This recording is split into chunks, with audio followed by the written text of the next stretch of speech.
Didier Faugeron plutôt soucieux pour contrarier des Toulonnais réputés à l'extérieur. Ils avaient notamment fait un carton l'année dernière, les Toulonnais, ici à Aguilera.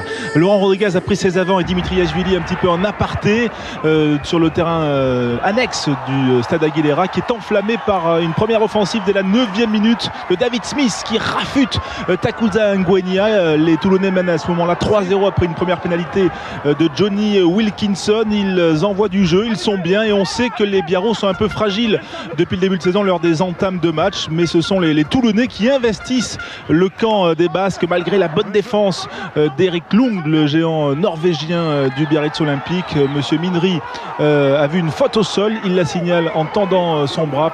Deuxième pénalité donc au bout de 9 minutes pour Johnny Wilkinson.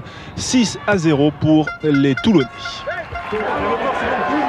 23e minute, cette manchette de Dimitriashvili sur Dylan Armitage, carton jaune. Les Biarros ont du mal à investir le camp toulonnais, donc cette faute les réduit à 14 contre 15. Une mi-temps que Johnny Wilkinson termine au vestiaire, sonné par un contact avec Damien Traille. Voilà, il sort, protocole de commotion. Mais regardez cette dernière mêlée, c'est la mêlée de l'espoir pour les Biarros. Elle enfonce complètement la première ligne basque, voilà, avec un très bel effort, très beau ralenti proposé par les équipes de Pierre Patrolin ce soir à Biarritz et Dimitriashvili. 40 mètres face au poteau qui réduit le score. 6-3, c'est le score au repos ici à Aguilera. Johnny Wilkinson revient, voilà, on se dit que tout va bien, que la gâchette toulonnaise est repartie. Mermoz offre ce ballon à Takuza Ngwenya qui slalom, qui est pris un petit peu haut par Virgile Bruni. Monsieur l'arbitre ne dit rien. Et Dimitriashvili envoie du jeu et notamment il voit un trou dans le dos de David Smith. Teddy Thomas est en embuscade, David Smith sous la pression, il laisse échapper ce ballon justement depuis 2 minutes dans cette deuxième période. Les Biarros ont un temps fort mais ils ne parviennent pas à inscrire cet essai. Johnny Wilkinson sort finalement après seulement 3 minutes, juste après après cette action, et c'est Matt Guiteau qui le remplace. La mêlée Biarros continue son effort. Dimitriashvili éjecte le ballon. Et cette attaque qui va repartir avec Damien Traille qui peut donner après le contact cette passe au pied aussi originale de Wenga pour Quetlan qui a fait lui aussi son entrée. Et finalement Ngwenya qui ne peut aplatir, repris par une bonne défense des deux ailiers toulonnais David Smith et Rudy Wolf. Voilà le beau travail de Quetlan. Et puis Ngwenya, auteur de l'essai du bonus à Oyonnax mercredi, qui ne peut franchir la ligne d'attaque. On revient à une pénalité un petit peu plus tôt dans l'action puisqu'il y avait une faute toulonnaise et du bord de touche Dimitriashvili égalise. 6 partout puis 9-6. Matt Guiteau supplée parfaitement Johnny Wilkinson dans l'animation mais surtout dans les tirs au but, quasiment 40 mètres toujours du gauche, et Laurent Rodriguez est forcément inquiet. 9-6 pour les Toulonnais qui accélèrent ensuite avec à la 56e minute ce beau mouvement avec notamment Matt Guiteau qui alerte Mathieu Bastaro qui fixe 2-3 défenseurs Biarros. Le ballon qui ressort, Matt Guiteau qui se sert de l'appel intérieur de David Smith pour servir extérieur Maxime Mermoz, et donc Toulon qui fait le break. 14-6 à la 56e minute. On revoit le magnifique travail de Matt Guiteau, voilà, qui feinte la passe intérieure avec le regard qui va bien et puis qui peut servir et envoyer sur orbite Maxime Mermoz pour son 3e essai de la saison.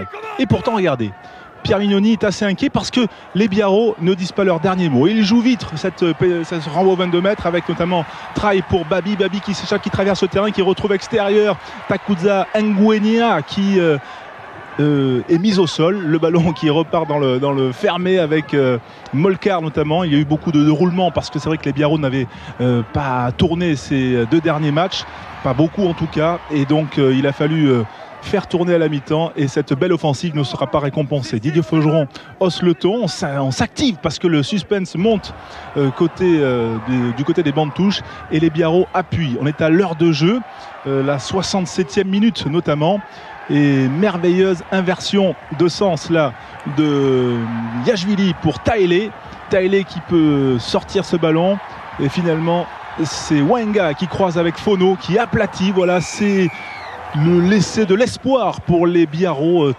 qui reviennent, laisser transformer à 1 point, 13-14, 1 point d'écart. Voilà, il reste 13 minutes à jouer à ce moment-là. Serge Blanco, le président Biarro, y croit, voilà, c'est normal.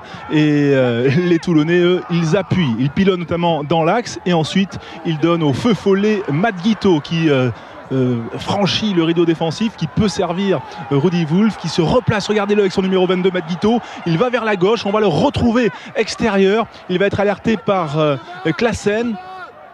Et surtout Matt Guiteau, il a vu que ce sont des avants qui sont replacés. Il va trouver un trou de souris pour se faufiler, inscrire un essai en solitaire, un essai de génie. Le génie qu'il est, l'Australien, c'est 92 sélections. Et quelques minutes après, voilà, douche froide sur Aguilera, 21-13 pour les Toulonnais. Commence alors une course, en tout cas vers le bonus défensif pour les Biarros. Et Teddy Thomas essaie d'enflammer Aguilera en débordant. Petit coup de pied à suivre. Plaquage à retardement visiblement de Dylan Armitage, tout le monde y croit, même Serge Blanco qui s'accroche à la balustrade. Et finalement, Monsieur Minery ne dit rien, il n'y a pas faute de Dylan Armitage. Et finalement, le dernier mot revient à Matt Guiteau. Voilà, auteur de cette magnifique pénalité de 40 mètres. Score final 24-13. Les Biarros sont abattus, même s'ils ont été valeureux ce soir. Et Matt Guiteau, lui, est la star du jour, toujours numéro 10.